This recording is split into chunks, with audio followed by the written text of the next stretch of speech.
Hello and a very warm welcome to yet another interesting edition of the program, CSE Weekly, a weekly program that keeps you abreast on the activities and achievements of the Corporate Affairs Commission.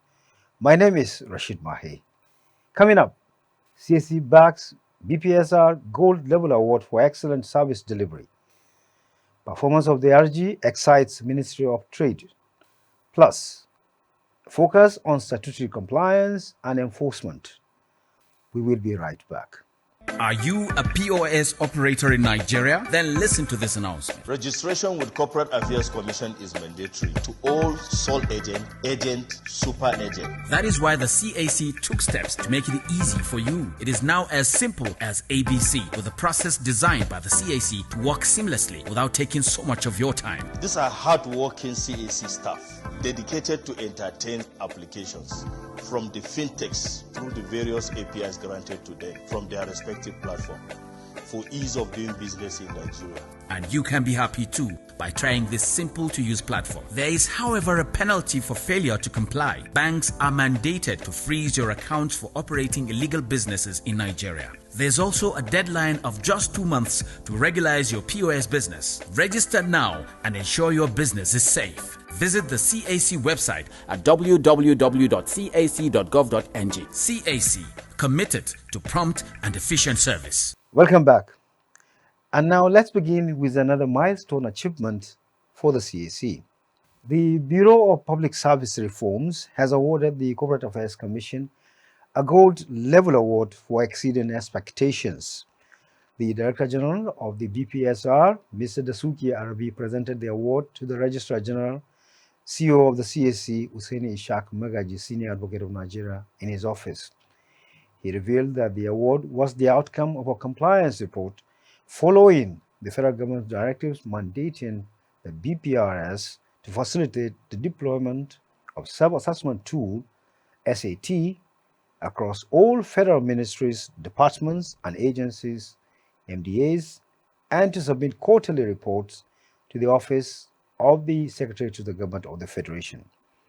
Mr. Dasuki Arabi therefore congratulated the CAC for the achievement and used the forum to congratulate the RG for what he described as well-deserved appointment in view of his dedication and hard work. Responding, the Registrar General, CEO of the CAC, Hussaini Ishaq Magaji, Senior Advocate of Nigeria, thanked the BPSR for finding the Commission worthy of the award. Hussaini Magaji therefore assured that the Commission was poised to score above 90% by the next assessment period. He further stated that the Commission has introduced artificial intelligence to fast-track applications where results come out within an hour. On the recommendations from the BPSR report that charged the Commission to develop health and safety policies for staff, the RG informed the BPSR DG that it has since introduced monthly workouts and fitness exercise for staff. He further revealed that plans were underway to standardize the Commission's health facilities in collaboration with the Federal Ministry of Health. The high point of the occasion was the presentation of the report on the Self-Assessment Tool, SAT, report and Gold Level Award tagged Organizational Sub-Assessment Tool Award. We say a resounding congratulations to the CAC and the Registrar General in particular. Keep blazing the trail. And now on to another moment of glory, as the Federal Minister of Industry, Trade and Investment has expressed satisfaction with the performance of the Registrar General of the Corporate Affairs Commission, CAC, Hussaini Ishaq Magaji, Senior Advocate of Nigeria.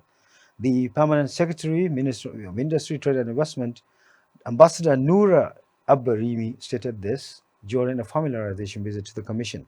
Ambassador Rimi described him as monumental and a highly performing chief executive, leading the CAC to become the third best performing MDA in Nigeria. The formalization of the informal businesses in Nigeria in accordance with President Bola Ahmed Tinubu's renewed hope agenda was worthy of praise, he added. Ambassador Noura therefore charged him to sustain the tempo as well as strengthen the excellent working relationship between the ministry and the Commission. The Permanent Secretary said the CAC was making the supervising ministry proud. Responding, the Registrar General, CEO of the Corporate Affairs Commission, Hussaini Ishaq Magaji, Senior Advocate of Nigeria, restated his commitment to the formalization of informal businesses, including point-of-sales operators, and added that the Commission was collaborating with the CBN on the proposed recapitalization of banks in Nigeria. He also spoke on the challenges of the Commission, including the high cost of maintaining 37 state offices and ICT infrastructure. He therefore suggested the upward review of the post-incorporation fees for big companies and multinationals as obtained in other climes. The CSE boss maintained that the measure would ameliorate the burdening expenditure currently being experienced by the Commission. Thumbs up for the RG. And now moving on. Two departments in the Commission, namely the Nodal and State Offices Department and the General Services Department, recently organized befitting send-forths for their outgoing directors, Mrs. Ethel Uzochina Egbe and Najetumobi Adeshola Folashade. The Registrar General and CEO of the Corporate Affairs Commission, Hussein Ishaq Magaji, Senior Advocate of Nigeria, and several members of staff of the Commission filled the multipurpose hall to celebrate the outstanding NSOD Director and the General Services Department Director. Mrs. Egbe has given 33 years of meritorious and impeccable service to the Commission, and Najetumobi Adeshola Folashade offered similar service for 22 years after joining the Commission on May 2nd, 2002.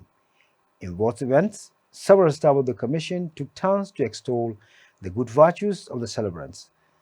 Ethel Egbe is set to finally exit on September 26, 2024, and Najetumobi on November 18, 2024.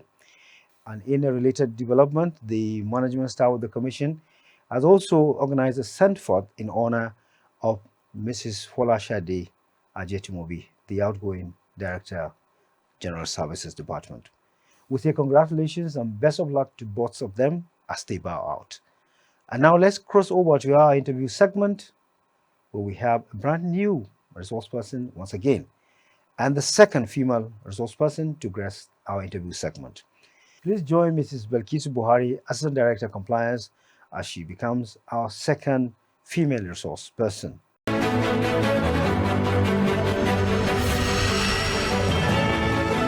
Ms. Bilkisu Buhari, Assistant Director Compliance, many thanks for joining us on the program. Good morning and thank you so much for having me. Today we are looking at statutory, compliance and enforcement. One of the, some of the regulatory part that a lot of people are, afraid when it comes to compliance and enforcement. But before we go into that, what is it all about? Okay. Thank you. Statutory compliance is the requirement for registered entities to comply with the provisions of the Companies and Allied Matters Act. Registered entities, I mean the companies, limited liability partnership, business names, limited partnerships, and incorporated trustees. The requirement for them to comply with the provisions pre and post registration. Which one is more difficult when it comes to the level of compliance? Is it the pre or post? The post, I would say the post. Yes. Why? It entails a lot. Okay. After registration. Pre-registration is just for you to have the requirements, the forms filled, provide all the information that is required.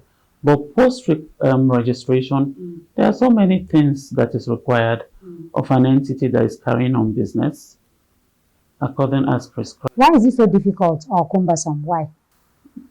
Because I would say sometimes the companies don't really understand, or they don't take their time to read. They don't take their time to. The awareness sometimes is not there. It's not. The awareness is not out there. Isn't it possible to break it down, make it much more easier? Is the Commission looking into that? The Commission has been doing that. We do like sensitization campaigns. Even what we're doing here now is part of the awareness that we're putting out there for companies and entities to understand what is actually required of them after registration. Okay, across board, what is the level of compliance as we speak today? There are significant improvements.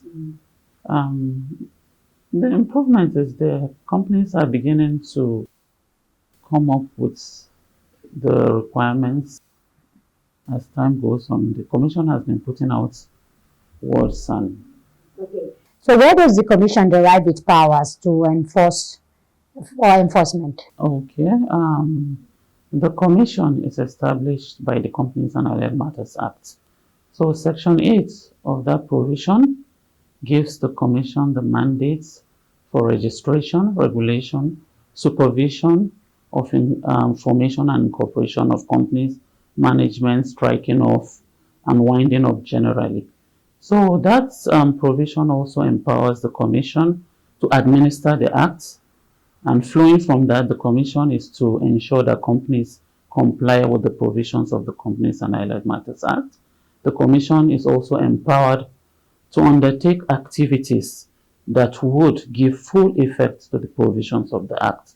That is where the powers for enforcement come. What are the measures that the commission put in place to ensure compliance? Just like the enforcement, there are various measures. We have the on-site and off-site enforcement exercises we carry out. For instance, if a company comes to the office, comes to file any kind of filing at all, we look at the preliminary things we check. For instance, the annual returns to ensure that they are up to date with the annual returns filing. Also, filings of persons with significant control, which is the new innovation by virtue of this CAM Act 2020.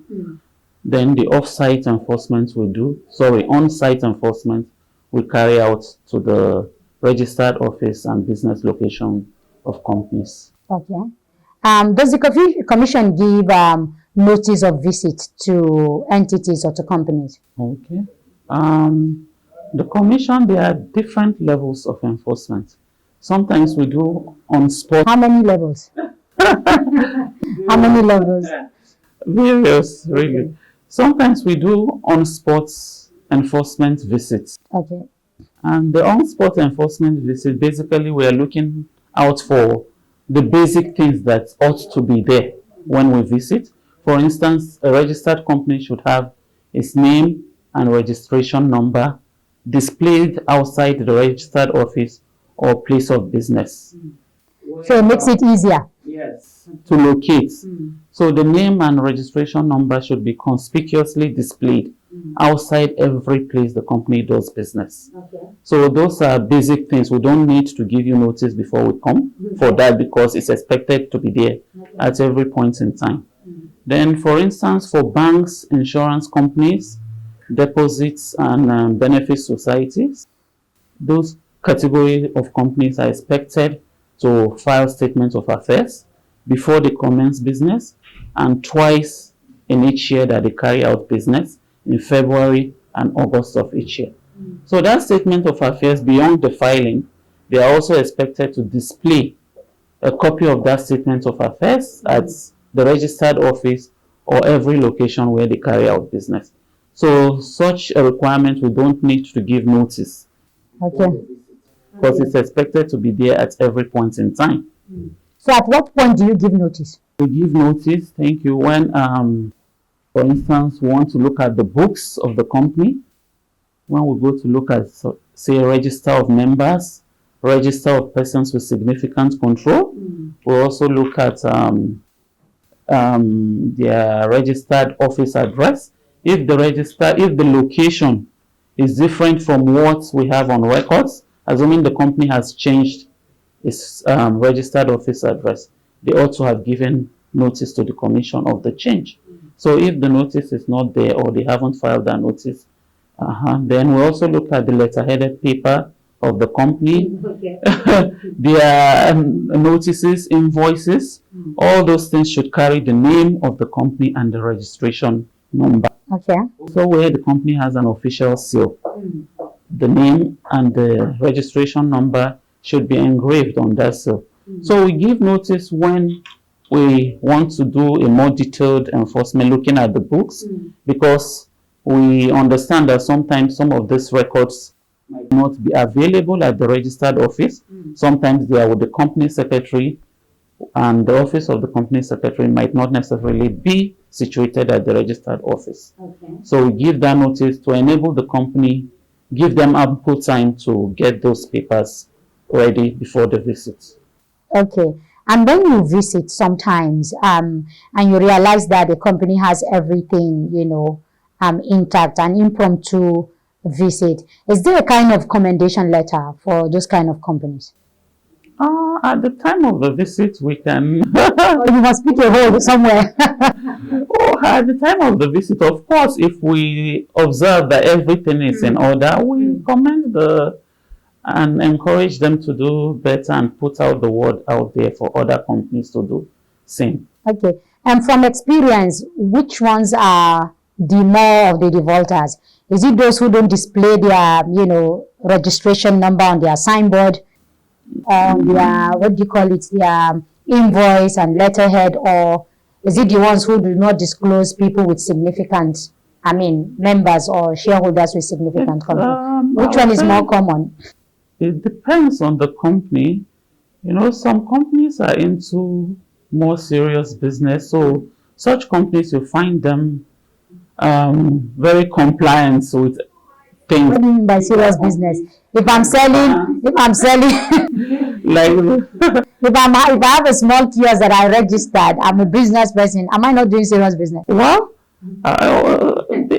some of them comply, but many times you go and find out that you see the company, usually they have their name displayed outside the premises, but the registration number is not there. So they really don't understand that the registration number Has to be there. should be there with the name. When the name is there, the registration number should be conspicuously either beneath or up where everybody can see. So that anybody that needs to go online now, everything is automated. Somebody might want to just look up the company from the portal. The registration number is the easiest way to get it done. How is this penalty computed? For if you find companies that default at one point, how is the penalty computed? The penalties are usually as prescribed under the Companies and Allied Matters Act. So every default has its penalty. Many times these penalties are daily penalties against the company, directors and officers. So basically the penalties are as prescribed by the Act. Then the amounts payable are as prescribed under the Companies Regulation 2021. And the penalty is also based on the kind of company. If it is a small company or a company other than a small company or private limited company, public limited company, penalties vary. Okay. For companies who abide by the sanctions or who do not comply with the sanctions for economic challenges, is there some kind of waiver for them? Well, usually after the enforcement visit, any default that is observed, we usually give them a written Notice or document, yeah. indicating the contraventions, the number of days and everything, and the amounts payable. Then we also give a time period for the company to make payments. And where the company doesn't do that within the time period and the company has not sent in any kind of response whatsoever, we place those files on caveats. But for any reason, if the company has other challenges that is impeding payments, it is expected that they send in like an application to the Registrar General indicating or giving reasons why they are unable to pay. And usually the Registrar General may grant a concession in that situation. Okay, so they have to write and notify the commission. Yes, they have. They don't just keep quiet and wait for the commission to come back again. They don't just keep quiet. Keeping quiet means you are not ready to pay or the willingness is not there to pay. Usually some of them even go as far as writing to ask for more time to be given for them to come up with the penalty. And the Registrar General grants concessions in whatever situation. For those who keep quiet and say, do your worst, what happens to them? As I said earlier, we place the files on caveat, administrative caveats. In that situation, the company is unable to file anything with the commission. But that company will go ahead doing business. They'll do business, but which is that is illegal work, so to say, because they go ahead doing business while the file is on caveat. The essence of the caveat is to stop them from doing business, and it's also a negative, what will I say, for the company, because anybody doing a search or whatever will say there that the company is on caveat. But do you think Nigerians really do a search on companies before they give them, contract or business to execute, considering the fact that we run an economy on basis, on patronage basis, not on, not on the fact that the person is qualified.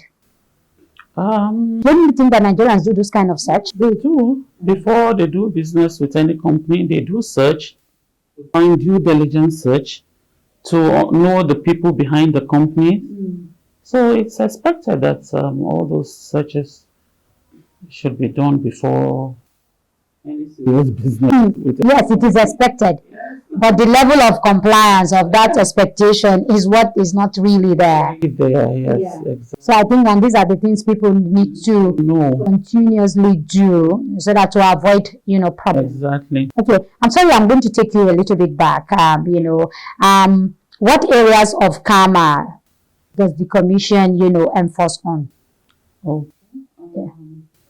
Usually, let me start with the basic requirements. Like, as I said earlier, a registered company should have its name and registration number conspicuously displayed outside the registered office or every location where the business of the company is being carried out.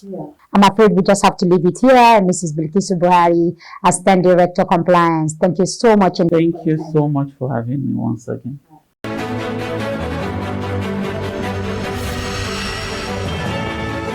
On the importance of the persons with significant control filing straight from the desk of the Registrar General.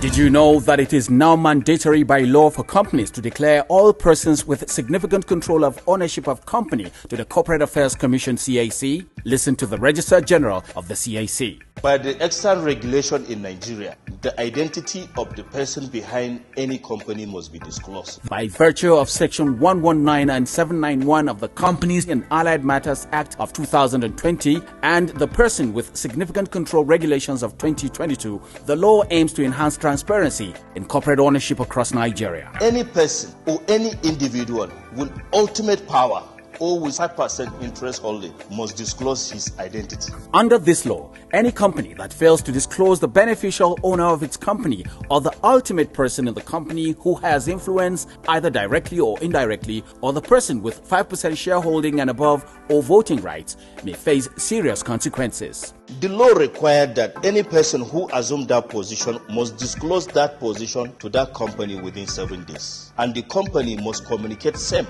and file same to the Corporate Affairs Commission within 30 days. The identity of the beneficial owner must be a name of a natural person. Failure to comply attracts daily penalties imposed by law. If it is a natural person, it attracts 5,000 daily from the date of breach. But if it is unnatural person, it requires 10,000 from the day of the breach to the day of compliance, and it also attracts administrative penalties by the Corporate Affairs Commission. The CAC reserves the right to refuse to receive any filings from any non-compliant company or even to list the company from its register. For more details, check the Person with Significant Control website at bor.cac.gov.ng or visit the Corporate Affairs Commission's official website at www.cac.gov.ng. CAC, committed to prompt and efficient service. Well, that's an excellent delivery from the RG, and we say well done. And now, do you know that by the provisions of Section 421, subsection 1 of CAMA 2020, the annual return of a company limited by shares or guarantee or unlimited shall be completed, signed, and delivered to the Corporate Affairs Commission not later than 42 days after the annual general meeting for the year? So have you updated your records with the Commission? Well done if you have. And if you have yet to do that, please hurry now to www.cac.gov.ng to file your return to avoid being struck off. The CAC remains committed to working hard to provide prompt and efficient service to customers in line with global best practices. And that does it for this week's edition of the program CSE Weekly. We do hope you enjoyed watching. For comments and inquiries, please take advantage of our social media handles and helpline. On Instagram is Corporate Affairs Commission, Facebook is Corporate Affairs Commission, on X, formerly Twitter, is @CSE Nigeria 1. Our email is cservice@csc.gov.ng. Our website address is www.csc.gov.ng. Call center number is 070-8062-9000. Do join us next week for another interesting edition of the program CSE Weekly. Same time, same station. For me, Rashid Mahe, and the whole team is bye for now.